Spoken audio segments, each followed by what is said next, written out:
Good afternoon students. बर्तमान आम discussion करुछंती दशम श्रेणी ज्यामितिर प्रथम अध्याय छेदक और छेदितांश। पढ़ा पूर्व ये कहबी चैनल को सब्सक्राइब करनी जा फल कि तुम आसुवा नेक्स्ट वीडियोर अपडेट पाइपर और ता सहित बेल आइकन को प्रेस करने जमा भी भूल ना। ठीक अच्छे, तेज आमको डिस्कसन को आगू आगेबा। कौन ना छेदक कौन छेदितांश कौन। एठारे आमे फास्ट फिगर को देखिबा। एठे कौन है ना देख दुईटी सरल रेखा रही L1 L2 दुईटी सरल रेखा रही और छेदक टी रही। छेदक को टी बोली कहीं कहले ना छेदक को इंग्लिश रे कहते ट्रांसवर्साल, तेणु आम सर्ट ताऊ कैपिटाल टी बोली लिखुंट और सरल रेखा को कहते लाइन। ताहले या आम कौन कहले सर्ट रे एल बोली कहले, तेणु दीटा जेहेतु अच्छी तेणु L1 आउ L2 नेले। ताहले L1 आउ L2 सरल रेखा को छेदक टी कौन करुच्ची ना BC बिंदु रे छेद करुच्ची। ताहले छेदांश कहले कौन तार अर्थटा सर्वप्रथम बुझू। छेदांश बा छेदितांश आम क्या कहवा, एक छेदक उपरिस्थ दुईटी छेद बिंदु द्वारा निर्धारित रेखाखंड को छेदांश बोली कहुए। कौन देख दुईटी सरल रेखा रहा या जो गोटे छेदक छेद करुच्ची क्यों दुईटा बिंदु छेद करुच्ची। देख एठारे क्यों दुईटा बिंदु छेद करुच्ची ना B आउ C बिंदु छेद करुच्ची। ताले BC मध्यवर्ती रेखाखंड जोटा रहा से जो निर्धारित रेखाखंड रहा BC रेखाखंड ताको आमे कहले छेदांश। ताले एडी कौन छेदांश पाइले BC छेदांश पाइले। ठीक अच्छी, क्लियर।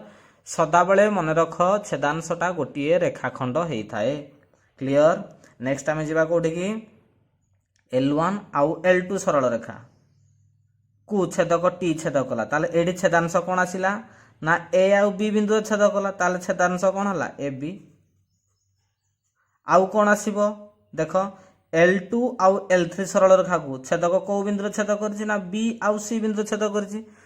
ताहले छेदांश कौन हला ना BC।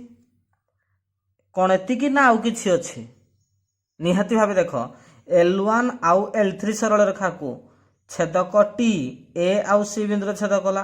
ताले छेदांश आउ कौन आसिला ना AC। क्लियर। नेक्स्ट जीवा हमें फिगर 3 को। फिगर 3 रे कौन अच्छी L1 L2 L3 तीनटा सरल रेखा अच्छी। यही तीनोटी सरल रेखा को छेदक T1 आउ T2 क्यों बिंदु छेद करुच्ची देख T1 A B C बिंदु छेद करुच्ची। तेणु यार छेदांश गुड़िया कौन है ना AB BC आउ AC तीनटा कंटिन्यूअसली आसीबो। ठीक से भाई एठारे कौन आसीबो ना DE EF DF। एसबू पाठ तुम सहजरे जानिଛ, किंतु एठी आमे डिस्कसन करिबा अनुरूप छेदांश कहले कौन। अनुरूप छेदांश कहले कौन देखिदेबा। एठी कौन लिखा है अनुरूप छेदांश बा छेदितांश क्या कहबा ना दुईटी सरल रेखा को दुईटी छेदक छेद कले केमिति। फॉर एग्जांपल आमे एठी नौ दुईटी सरल रेखा को दुईटी छेदक छेद कले। देख ये गोटे सरल रेखा ये गोटे सरल रेखा, ये गोटे छेदक ये गोटे छेदक। ताले एठी A आउ B बिंदु छेद करुच्ची, एठी D आउ E बिंदु छेद करुच्ची। ताले दुईटी सरल रेखा को दुईटा छेदक दुईटी बिंदु जो एथरे दुईटी बिंदु छेद कला एठी भी दुईटी बिंदु छेद कला। एई छेद कला परे आमे कोन पाइले दुईटा रेखाखंड पाइले। एठी गोटे रेखाखंड पाइले एठी गोटे रेखाखंड पाइले। याकू कहंती अनुरूप छेदितांश बा अनुरूप छेदांश। ताले एठी कोन पाइले AB रो अनुरूप छेदांश होउजी DE। क्लियर। सेही भली देख L2 आउ L3 सरल रेखा को T1 आउ T2 को बिंदु छेद करुछि ना BC आउ E आउ F बिंदु छेद करुछि। ताले एठी अनुरूप छेदांश कोन आसिला ना BC आउ कोन ना EF। BC रो अनुरूप छेदांश होउजी कि EF। सेही भलिया वर्तमान जदि हमें देखिबा L1 सरल रेखा आउ L3 सरल रेखा L1 सरल रेखा आउ L3 सरल रेखा को छेदक T1 आउ T2 को बिंदु छेद करुछंती A C D F। ताल अनुरूप छेदांश गुड़िक किए हम AC आउ DF लिखिदबा AC आउ DF। क्लियर और any doubt. It is very very easy. वर्तमान आम डिस्कसन करिबा तीनोटी समांतर सरल रेखार दुईटी छेदक उपरिस्थ अनुरूप छेदितांश मध्य संपर्क। ता माने कौन तीनोटी समांतर सरल रेखा L1 L2 L3 तीनिटा समांतर सरल रेखा या पूर्व आम समांतर सरल रेखा पढ़ु नथिले एइठु समांतर सरल रेखा कथा उठिला L1 L2 L3 तीनिटा समांतर सरल रेखा T1 T2 दुईटी छेदक ताहले एमानकर अनुरूप अंश गुड़िक कौन रही देख AB रो अनुरूप छेदितांश हूँ DE AB रो अनुरूप छेदांश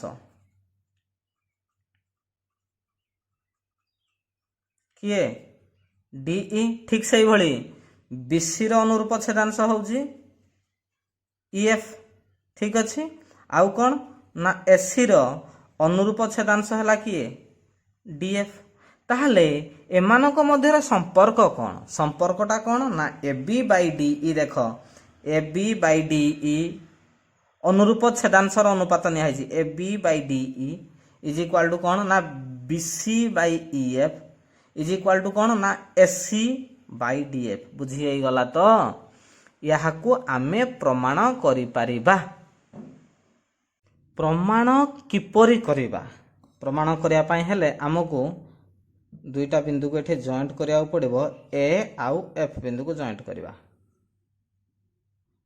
ताले A आउ F बिंदु को आमे जोग कर दैछंती वर्तमान देख तुमे भी निजे चाहिए सहजरे प्रमाणटी करि परिबो देख ACF गोटे त्रिभुज ACF गोटे त्रिभुज जेउ त्रिभुज रे कि CF सहित B एई बिंदुर नाटा दे दउ G ठीक अछि तबे देख ACF गोटे त्रिभुज एई त्रिभुज रे CF सहित BG समांतर उपपाद्य एक गोटे मन पकई दियो गोटे त्रिभुज रे जेतबेले गोटे बाहु सहित समांतर आउ गोटे सरल रेखा त्रिभुज को दुईटी बिंदु रे छेद करे ताहले कौन हुए ना अनुरूप अंश गुड़िकर अनुपात समान हुए अर्थात AB by BC is equal to AG by GF टिके मन पकाओ ताहले हमर कौन हबो ना AB by BC is equal two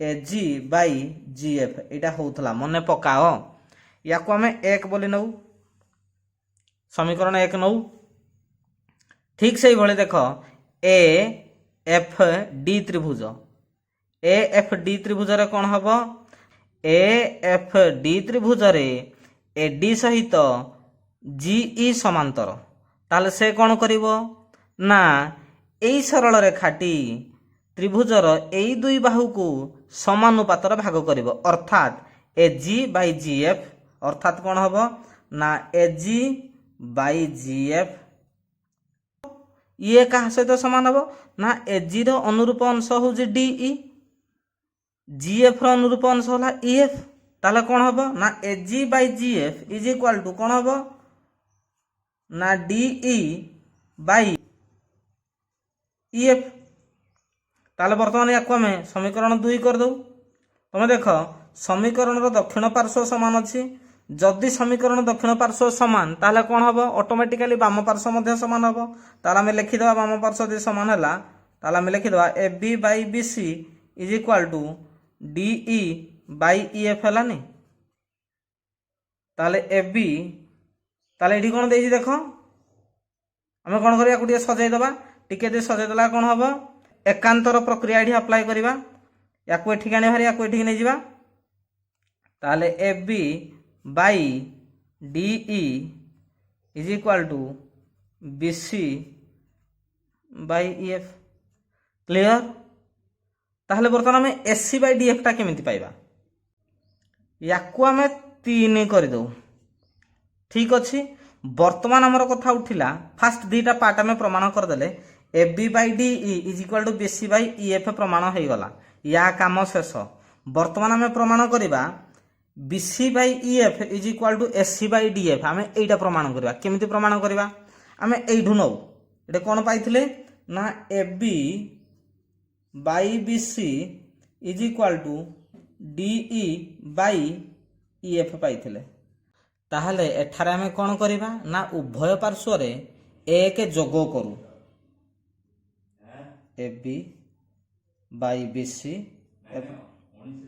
plus 1 is equal to DE by EF +1 ताले उभय पटे +1 कले आमे कोन पाइबा ना देखो टे सॉल्व करू लसागु नबा लसागु हला BC BC रे BC को हरले हला 1 AB मल्टीप्लाई कले AB प्लस BC रे हर यार हला 1 हरले हला BC BC रे 1 मल्टीप्लाई कले हला BC that is equal to केते हबो ना EF ये हला DE plus EF that implies ये केते हला AB प्लस BC देखो AB प्लस BC हला केते SC divided by BC is equal to DE plus EF DE plus EF केते हला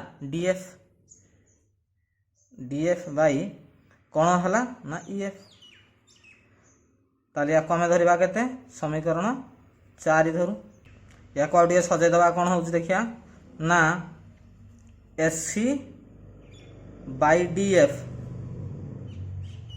इज इक्वल टू केते BC बाय EF या को हम समीकरण 5 करू ताहले समीकरण 3 आउ 5 को वर्तमान में कंपेयर करबा कोन अछि देखिबा ना AB by DE is equal to AB by DE is equal to BC by EF तापर कोन हेछि ना BC बाय EF टा का सहित समान ना SC बाय DF सहित समान ताहले ये या सहित समान पुनी ये या सहित समान ता माने तीन जण जाक समान हेलेनी ताले कोन हला AB by DE is equal to BC by EF is equal to SC by DF ठीक अछि खाता रे थरे लेखिले सहजरे बुझी होई जिवो वर्तमान मु किछि कथा कहिबी जोटा कि तुमको ज्योमेट्री रो प्रॉब्लम सॉल्व कला बहुत हेल्प करिवो कोन देखो हमर आमे एइठू एई एक्सप्रेशन रु फाइनली को एक्सप्रेशन पाइले ना ए एक्सप्रेशन डी पाइले एई जो एक्सप्रेशन डी पाइले देखो आमे एइठू प्रोसीड करले एठिकी अर्थात एठी थिला कोन ABBC DEEF हमर एक्सप्रेशन रो फाइनली दरकार थिला कोन ना देखो SC by DF is equal to BC by EF ताल देखो एई दिटा भीतर कॉमन कोन अछि देखो जोटा कॉमन थिबो सेटा को निहाते हमें हर को नहीं कि नाही सॉल्व करंती ताहले देखो एदरे दिटा कर कॉमन कोन रहउची ना BC EF देखो आंसर रे भी BC EF थिबो जोटा क्वेश्चन रे थिबो एवं जोटा आंसर रे भी थिबो हमें सदाबे ताको हर रे रखिबा तापर सेथरे +1 करिबा कि -1 करिबा एमिति करी सॉल्व करिया वर्तमान तमे ए कथार अर्थ बुझी पारनथुवा तात्पर्य बुझी पारनथुवा किंतु प्रॉब्लम सॉल्व कला बेलू देखिबो केते तम पय एटा यूजफुल हबो मते लागुच तमे बुझी जाइथिबो थैंक यू।